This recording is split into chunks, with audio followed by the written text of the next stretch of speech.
Box office దగ్గర Hanuman సృష్టిస్తున్న సంచలనాలకు trade వర్గాలే ఆశ్చర్యపోతున్నాయి.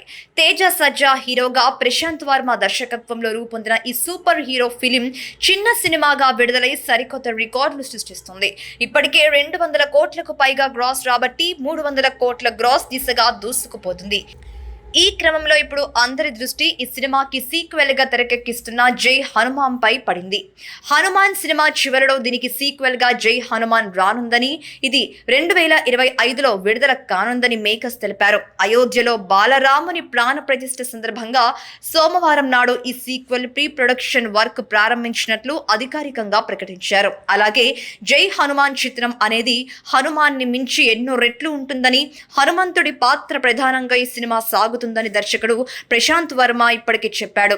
అంతేకాదు హనుమంతుడి పాత్రని ఒక స్టార్ హీరో పోషిస్తాడని కూడా పేర్కొన్నాడు. దీంతో ఈ స్టార్ ఎవరు అనే ఆసక్తి అందరిలో నెలకొంది. అయితే జై హనుమాన్ లో హనుమంతుడి పాత్ర పోషించబోయేది రానా దగ్గుబాటి అని తెలుస్తోంది.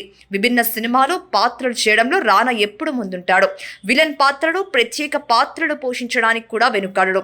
తెలుగుతో పాటు హిందీ, తమిళ సినిమాల్లో కూడా నటించాడు. అందుకే రానాకి పాన్ ఇండియా గుర్తింపు ఉంది. ముఖ్యంగా బాహుబలిలో బల్లాల దేవుగా ఆయన నటనకు అంత తేలికగా ఎవ్వరూ మర్చిపోలేరు. పైగా చారిత్రక, పౌరాణిక పాత్రలకు సరిగ్గా సరిపోతాడు. అందుకే బలమైన హనుమంతుని పాత్ర కోసం ప్రశాంత్ వర్మ రానాని ఎన్నుకున్నట్టు సమాచారం. రానా సైతం జై హనుమాన్లో నటించడానికి వెంటనే ఓకే చెప్పినట్టు వినికిడి. త్వరలోనే దీనిపై అధికారిక ప్రకటన వచ్చే అవకాశం ఉందంటున్నారు.